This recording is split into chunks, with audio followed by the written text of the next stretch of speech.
Hi Aishwarya from Aishwarya aari designers. இன்றைக்கி நம்ம என்ன பார்க்க போகிறோம் அப்படின்னா, நம்ம ஆரியில் இந்த சீக்ரெட்டை கற்றுக்கிட்டோம் அப்படின்னா நம்ம லைஃப்பில் இருக்கிற எல்லாத்தையுமே நம்மளால் ஹேண்டில் பண்ண முடியுங்க. அது பெரிய சீக்ரெட்லாம் கிடையாது. நம்ம ஆரியில் போடுற ஷேப்புக்கான ஒரு சின்ன சீக்ரெட் தான். ஓகேங்களா? அது என்ன சீக்ரெட் அப்படிங்கிறத வாங்க இந்த மேங்கோ ஷேப் போட்டு நான் உங்களுக்கு சொல்கிறேன். ஸோ ஃபஸ்ட்டு ட்ரேசிங் ரொம்ப ரொம்ப முக்கியம். ஆரியில் பார்த்திங்கன்னா நம்ம என்ன ட்ரேஸ் பண்ணுறோமோ அதுதான் நம்மளுக்கு அவுட்கமாக நம்மளுக்கு கிடைக்கும். ஸோ ட்ரேசிங்கில் எந்த காம்ப்ரமைஸுமே பண்ணிக்காதீங்க. என்ன தான் நல்லா நம்மளுக்கு வரைய தெரியும், நல்லா ஷேப் கொடுத்துருவோம் அப்படின்னாலுமே கண்டிப்பாக ஒரு அவுட்லைன் நம்மளுக்கு டெஃபினட்டாக வேணும். அதே மாதிரி தாங்க லைஃப்லேயுமே நம்ம என்ன பண்ண போகிறோம் அப்படிங்கிறத முன்னாடியே பிளான் பண்ணோன்னா நம்மளுக்கு எங்கேயுமே சொதப்பாது. அதே தான் ஆரிலையும். ஸோ ஃபஸ்ட்டு சீக்ரெட் அதுதான். ஸோ நம்ம என்ன பண்ண போகிறோம் அப்படிங்கிறத முதல்ல ட்ரேஸ் எடுத்துக்கோங்க. ஒரு குட்டியாக ஒரு பேக் ஸ்டிச்சோடு ஸ்டார்ட் பண்ணுங்கள். ஒன்று ஒன்றா ஸ்டிச் பண்ணுங்கள். எதுவுமே நம்ம எடுத்தோன்னே நம்ம நிறையெல்லாம் போட்டு ஆரம்பிக்கக்கூடாது. ஸோ லைஃப்லேயுமே அதே மாதிரி தான். எதையுமே ரொம்ப போட்டு கன்ஃபியூஸ் பண்ணாதீங்க. நடக்கிறது நடக்கட்டும் அப்படின்னு சொல்லிட்டு நம்ம விட்டுட்டு போயிட்டே இருக்கணும். நம்ம போட்ட எஃபர்ட்டை 100% கொடுக்குறோமா, அவ்வளோதான். அதுக்கப்புறம் அது என்ன நடந்தாலும் நம்மளுக்கு கடவுள் துணை நிற்பார் அப்படின்ற ஒரு நம்பிக்கையில் நம்ம லைஃப்பை எடுத்துகிட்டு போயிடணும். ஆரிலையுமே அப்படி தான். நான் ஆரி கற்றுக்கிட்டேன், ஆனால் எனக்கு எடுத்தோன்னே எந்த ப்ளவுஸ் ஆர்டர்ஸும் வரலை, யாரும் என்னை நம்பி கொடுக்கல அப்படின்லாம் நீங்கள் யோசிக்காதீங்க. உங்களை நம்புங்க, உங்களுடைய ஹார்ட் ஒர்க்கை நம்புங்க. கண்டிப்பாக அதுக்கான ஒரு பலன் கண்டிப்பாக நம்ம எதிர்பார்க்காத போது நம்மளுக்கு கிடைக்கும். ஸோ அதுதான் லைஃப்பில் நம்மளுக்கு நடக்கக்கூடிய நிறைய சர்ப்ரைசஸ், நிறைய சீக்ரெட்ஸ் எல்லாமே நம்மளுக்கு கடவுள் வச்சுருப்பார். ஸோ நீங்கள் போடும்போது ஒன்று ஒன்றா ஸ்டிச் பண்ணுங்கள். ரெண்டாக போட்டு ஸ்டிச் பண்ணிடாதீங்க. கண்டிப்பாக உங்களுக்கு ஷேப் வராது. ஓகேங்களா? அண்ட் ஒவ்வொரு வாட்டியுமே நீங்கள் ஷேப் கொடுக்கும்போது பொறுமையாகவே கொடுங்க. ஏன்னா நம்ம எடுத்தோடனே ப்ரோ லெவல்லாம் நம்ம ஆகவே முடியாது. ஓகேங்களா? ஸோ ப்ராக்டிஸ் தான் நம்மளை ப்ரோ லெவலாக இல்லையாங்கிறத காட்டுறதுக்கு நம்மளுக்கு ஹெல்ப் பண்ணும். ஸோ நீங்கள் மெயின் ப்ராக்டிஸை விடாமல் பண்ணுங்கள். டெய்லி இதுக்குன்னு ஒரு 10 மினிட்ஸோ இல்லை ஒரு 1 ஹவரோ நீங்கள் உட்காந்து போடுங்க. போட தான் உங்களுக்கு வரும். ஓகேங்களா? அண்ட் நான் இப்போ பார்த்தீங்கன்னா காப்பர் சுகர் பீட் எடுத்திருக்கேன்.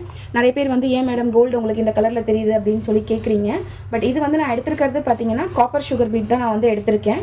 அதனால் உங்களுக்கு கலர் உங்களுக்கு ஒரு மாதிரி கொஞ்சம் ஒரு மாதிரி என்ன சொல்ல ப்ரௌனிஷாக தெரியறதுக்கு வாய்ப்புகள் இருக்கும் வீடியோவில். நான் எடுத்ததே ஆனால் காப்பர் பீட்ஸ் தான். காப்பர் பீட்ஸ்லையுமே பார்த்தீங்கன்னா நிறைய வெரைட்டிஸ் இருக்குது, நிறைய சைஸஸ் இருக்குது. இது சுகர் பீட் சைஸில் இருக்கக்கூட காப்பர் பீட் தான் இது. இதை வச்சு நீங்கள் ஒரு பீகாக்கோட பாடி நம்மளால் கொடுக்க முடியும். நீங்கள் ஒரு திலகம் ஷேப் போட கற்றுக்குறீங்க, ஒரு மேங்கோ ஷேப் போட கற்றுக்குறீங்க அப்படின்னாலே உங்களுக்கு பாதி ஆரி டிசைன்ஸோட அவுட்லைன் உங்களுக்கு போட ஆரம்பிச்சிருவீங்க. ஓகேங்களா? ஸோ நீங்கள் சும்மா ப்ராக்டிஸ் பண்ணும்போது கூட இதை ஜஸ்ட் அவுட்லைன் மட்டும் போடாமல் உங்களுக்கு வேறு என்ன க்ரியேட்டிவிட்டி தோணுதுங்கிறத நீங்கள் உள்ளே இருக்கிறத ஃபில் பண்ணி பாருங்கள். அதுக்கப்புறமா நீங்கள் நீங்களே ஒரு டிசைன்ஸை க்ரியேட் பண்ணலாம். இப்போ இந்த அவுட்லைன் பார்த்தீங்கன்னா நான் ஜஸ்ட்டு பின்ட்ரெஸ்ட்டில் நான் ட்ரேஸ் பண்ணியிருக்கேன். மொபைல்லேருந்து டேரெக்டாக தான் ட்ரேஸ் பண்ணியிருக்கேன். இதை இன்னும் ஈஸியாக பண்ணலாம் அப்படின்னா, இப்போ நம்ம ப்ளவுஸ்லலாம் போடும்போது பார்த்தீங்கன்னா டிஃபால்ட்டாக நம்ம திலகம் ஷேப், மாங்காய் ஷேப்ஸ் எல்லாம் வச்சுருப்போம். அதெல்லாம் பார்த்தீங்கன்னா அந்த வேஸ்டார இன்விடேஷன் இருக்கும் இல்லையா, அதில் இந்த மாதிரி வரைஞ்சி கட் பண்ணி வச்சுக்கோங்க. ஸோ தட் நீங்கள் அப்போதைக்கு மொபைல் தேட வேணாம், இல்லை உங்களுக்கு எந்த ப்ராப்ளமும் இருக்காது. ஸோ நீங்கள் இன்விடேஷனில் இல்லை கார்ட்போர்டில் அந்த மாதிரி கூட நீங்கள் கட் பண்ணி யூஸ் பண்ணிக்கலாம். நான்லாம் பார்த்தீங்கன்னா அந்த செக்குடு ஸ்லீவ்க்கெலாம் போடும்போது நான் அப்படி தான் போடுவேன். ஸோ அது எப்படிங்கிறது உங்களுக்கு நான் ஒரு வாட்டி வீடியோ எடுத்து நான் போடுறேன். எப்படி செமி சர்க்கிள் அது என்ன சைஸில் கட் பண்ணி வச்சுக்கணும் அப்படிங்கிறது. எத்தனை பேர் அந்த மாதிரி கட் பண்ணி வச்சுருக்கீங்க அப்படிங்கிறத மறக்காமல் கமெண்ட்டில் சொல்லுங்கள். அண்ட் நிறைய பேருக்கு ரொம்ப ரொம்ப தேங்க்யூ. என்னோடய சேனல் சப்ஸ்கிரைப் பண்ணிவிட்டு பார்க்குறீங்க. எனக்கு ரொம்ப ஹாப்பியாக இருக்குது. சரி, நம்மளை இத்தனை பேர் சப்போர்ட் பண்ணுறாங்கன்னும் போது கண்டிப்பாக நம்ம அவங்களுக்கு நம்ம என்ன பண்ண முடியுமோ நம்ம பண்ணுவோம் இல்லையா? ஸோ எனக்கு என்னென்னலாம் தெரியுமோ நான் அதை ஓப்பனாக தான் ஷேர் பண்ணுறேன். இதில் எந்த சீக்ரெட்ஸுமே கிடையாது. அண்ட் நான் ஃபாலோ பண்ணுறது எத்தனை பேருக்கு ஒர்க் அவுட் ஆகும்னு தெரியாது. பட் அவங்களுக்கு ஒரு ஹோப் கொடுக்கும் இல்லையா? ஓகே, நம்ம பண்ணலாம், நம்மளாலையும் பண்ண முடியும் அப்படின்ற ஒரு சின்ன சாட்டிஸ்ஃபேக்ஷன் கிடைச்சா கூட எனக்கு அது சந்தோஷம் தான். ஏன்னா நான்லாம் அப்படி தான் ஆரம்பித்தது. நானுமே எடுத்தோடனே பெரிய சப்போர்ட்லேயோ இல்லை பெரிய ஒரு இதுலேயோலாம் கிடையாது. ஃபஸ்ட்டு என்னோட இன்ட்ரெஸ்ட்டு, அதுக்கப்புறம் நம்மளுக்கு கூட இருக்கிறவங்களோட கொஞ்சம் குட்டி குட்டி சப்போர்ட்ஸ் தான். ஸோ அந்த மாதிரி ஒரு சப்போர்ட் சிஸ்டமாக எத்தனை பேருக்கு இருக்கேன் அப்படிங்கிறதையும் மறக்காமல் கமெண்ட்டில் சொல்லுங்கள். ஸோ நெக்ஸ்ட் கமெண்ட்டில் யார் யார் அந்த மாதிரி ஃபீல் பண்ணியிருக்கீங்கிறதையும் நான் வீடியோ எடுக்கும்போது நான் கண்டிப்பாக அவங்கள பற்றியும் நான் சொல்கிறேன். அண்ட் ஆரி போடும்போது த்ரெட்டை வந்து ரொம்ப ப்ரெஷர் கொடுக்காதீங்க. நிறைய பேர் வந்து த்ரெட்டு வந்து அருந்துருது சிஸ்டர், நீங்கள் வந்து போடுற மாதிரி எங்களுக்கு வந்து வரமாட்டேங்குது, உங்களது நூலே வந்து சிக்காகலை, எதுவுமே ஆகலை, எப்படி வந்து நீங்கள் இந்த மாதிரி போடுறீங்க அப்படின்னு சொல்லி கேட்குறீங்க. ஸோ அது என்ன மெயின் ரீசன் அப்படின்னா, நீங்கள் த்ரெட்டை வந்து ரொம்ப இழுக்கக்கூடாது. அதாவது டைட்டாக ஹேண்டில் பண்ணணும், பட் இழுக்காதீங்க. மேலே இருக்கிற த்ரெட்டையும் பிடிச்சி இழுத்தீங்க, இப்போ இதையும் பிடிச்சி இழுத்தீங்க, கீழேயும் பிடிச்சி இழுத்தீங்கன்னா ஓவர் ப்ரெஷரில் த்ரெட் வந்து அருந்துரும். ஸோ இது ஜஸ்ட் அந்த நீடிலில் மாட்டணும், அவ்வளவுதான். அந்த ஹூக் பார்ட்டில் இருக்கு இல்லையா, அதில் மாட்டினா போதும். அதே மாதிரி கீழேயும் உங்கள் கையில் த்ரெட்டோட லாக் இருந்தால் போதும். ஸோ நீங்கள் வந்து ரொம்ப போட்டு இழுத்தீங்க அப்படின்னா கண்டிப்பாக வந்து அது வந்து த்ரெட்டு வந்து அருந்துரும், இல்லைனா வந்து கண்டிப்பாக வந்து உங்களுக்கு வந்து சிக்காகிறதுக்கான வாய்ப்புகள் இருக்குது. அதே மாதிரி நிறைய பேருக்கு வந்து இனிஷியலாக வந்து லூஸ் ஆகிறதுக்கு மெயின் ரீசன்ஸ்ன்னு பார்த்தீங்க அப்படின்னா, நம்ம வந்து பீடை வந்து பஞ்ச் பண்ணும்போது பக்கத்தில் பஞ்ச் பண்ணாமல் பீடை தாண்டி பஞ்ச் பண்ணிடுவோம் நம்மளையே தெரியாமல். எப்படின்னா இப்போ பாருங்கள், இப்போ இந்த கர்வ் போர்ஷனில் நான் வந்து பஞ்ச் பண்ணுறேன். ஸோ ஒரு பீடை பஞ்ச் பண்ணிட்டு நான் பீடை தள்ளிட்டு ஸ்ட்ரைட்டாகவே தான் நீடில் வந்து பஞ்ச் பண்ணணும். சில பேர் என்ன பண்ணுவாங்க அப்படின்னா பீடை தள்ளிட்டு ஸ்லாண்டிங்காக பஞ்ச் பண்ணுவாங்க. அப்போ என்ன ஆகும்னா நீடிலுக்கும் த்ரெட்டுக்கும் கிளாத்துக்கும் நிறைய கேப் இருக்குது பார்த்தீங்களா, இந்த மாதிரி பண்ணக்கூடாது. ஸோ நீங்கள் பீடை வந்து உள்ளே போட்டுட்டு த்ரெட்டை கீழே இழுத்துட்டு ஸ்ட்ரைட்டாகவே பஞ்ச் பண்ணுங்கள். நீங்கள் நீடில் வந்து ஸ்லாண்டிங்காக, அதாவது ரொம்ப ஸ்லாண்டிங்காக, நீடில் வந்து 90 டிகிரியில் இருக்கணும். நீங்கள் 180 டிகிரிலையோ இல்லை வந்து வேறு ஏதாவது ஷேப்லேயோ சைஸ்லேயோ நீங்கள் மாற்றினீங்க அப்படின்னா கண்டிப்பாக உங்களுக்கு வந்து கேப் வந்து விழும். ஓகேங்களா? அதே மாதிரி நீங்கள் வந்து இப்போ நான் வந்து ப்ராக்டிஸ் பண்ணிட்டேன், நான் ரெண்டாக ஸ்டிச் பண்ணலாமா அப்படின்னு கேட்டிங்கன்னா கண்டிப்பாக நீங்கள் ஸ்டிச் பண்ணலாம். ஏன்னா நீங்கள் ஒன்றா ஸ்டிச் பண்ணும்போது டைம் ரொம்ப ரொம்ப கன்சியூம் ஆகும். இப்போ ஒரு இது போட்டு முடிக்க எனக்கு வீடியோ எடுக்கவே ஒரு 5 மினிட்ஸ் ஆகுது அப்படின்னா கண்டிப்பாக வந்து நம்ம தனியாக போடும்போது ஒரு 3 to 4 மினிட்ஸ் ஆகும். நீங்கள் ரெண்டாக போடும்போது கண்டிப்பாக அந்த டிசைனை வந்து 1 மினிட்ல நம்மளால் முடிச்சிட முடியும். ஓகேங்களா?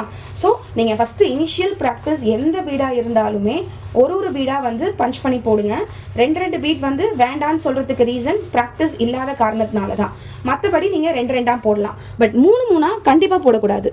ஏன் 3 போடக்கூடாதுங்கிற ரீசன் ஆல்ரெடி எல்லா வீடியோலையுமே சொல்கிறேன். ரீசன் வந்து உங்களுக்கு அது ரொம்ப லூஸ் ஆக ஆரம்பிச்சிடும். அண்ட் ஒரு பீட் இன்கேஸ் அது வந்து டேமேஜ் ஆச்சு அப்படின்னா கூட உங்களுக்கு எல்லா பீடுமே வந்து ரிமூவ் ஆக ஆரம்பிச்சிடும். ஓகேங்களா? ஸோ நீங்கள் வந்து எடுத்தோடனே வந்து பெரிய ஒரு இதுவாக நீங்கள் வந்து பண்ணாதீங்க. எடுத்தோடனே ஃபஸ்ட்டு கொஞ்சம் கொஞ்சமாக ஒரு பீடா 2 பீடா அப்படி ஸ்டார்ட் பண்ணுங்கள். பட் 2 பீடுக்கு மேலே கண்டிப்பாக போகாதீங்க, அது வந்து உங்களுக்கு வந்து ஷேப் வந்து தராது. அண்ட் மெயினாக இதுலேயுமே பார்த்தீங்கன்னா கர்வ் போர்ஷன்ஸில் கண்டிப்பாக சிங்கிள் பீடு தான் நீங்கள் வந்து பஞ்ச் பண்ணணும். 2 பீட் பஞ்ச் பண்ணிங்க அப்படின்னா கண்டிப்பாக உங்களுக்கு அந்த ஷேப்புமே வந்து எக்ஸாக்டாக நீங்கள் எதிர்பார்க்கறது வராது. அது வந்து என்ன ஆகும்னா அந்த டிசைனே வந்து டோட்டலாக வந்து ஸ்பாயில் பண்ண ஆரம்பிச்சிடும். ஸோ நீங்கள் போடும்போதும் சரி இது பண்ணும்போதும் சரி பொறுமையாக வந்து ஹேண்டில் பண்ணுங்கள். அண்ட் நிறைய பேர் பாப்லின் கிளாத்தில் எனக்கு வருது, சில்க் காட்டனில் பார்த்தீங்கன்னா எனக்கு துணி வந்து ரொம்ப வந்து எனக்கு வந்து ஹோல் தெரியுது அப்படின்னு பிகினர்ஸ் கண்டிப்பாக நீங்கள் வந்து இந்த கம்ப்ளைண்ட் வரும். பிகாஸ் நம்ம காட்டனில் பஞ்ச் பண்ணுறதுக்கும் சில்க் காட்டனில் பஞ்ச் பண்ணுறதுக்கும் டிஃப்ரென்ஸ் இருக்குது. ஓகேங்களா? அதே மாதிரி இன்னொரு மெயினான விஷயம் சொல்ல மறந்துட்டேன். நிறைய பேர் வந்து போடும்போது ஷேப்புக்கு ஏற்ற மாதிரி ஃப்ரேமை திருப்பிக்கிறீங்க. ஓகேங்களா? இப்போ பார்த்தீங்கன்னா நான் என்னோடய கை டிரெக்ஷன் வந்து இப்படி தான் நான் ஃபஸ்ட்டு போட்டுருந்தேன். அதுக்கப்புறம் நான் கையோட டிரெக்ஷனாக இப்படி மாற்றிருக்கேன். நிறைய பேர் என்ன பண்ணுறீங்கன்னா ஃப்ரேமையே டோட்டலாக திருப்பிடுறீங்க உங்களோட வாக்கத்துக்கு. பட் அந்த மாதிரி பண்ணவே கூடாது. நம்ம ஃப்ரேமை எக்காரணத்தை கொண்டும் திருப்பக்கூடாது. ஏன் ரீசன் அப்படின்னா, இப்போ நம்ம இனிஷியலாக போடும்போது ஃப்ரேமில் ஒர்க் பண்ணுறோம். சம்டைம்ஸ் நம்ம என்ன பண்ணுவோம் அப்படின்னா, இப்போ பெரிய சைஸ் இப்போ 44 இன்ச்சுக்கெலாம் நம்ம ஆரி போடுறோம் அப்படின்னா கண்டிப்பாக ஃப்ரேமில் வந்து கிளாத் வந்து பத்தாது.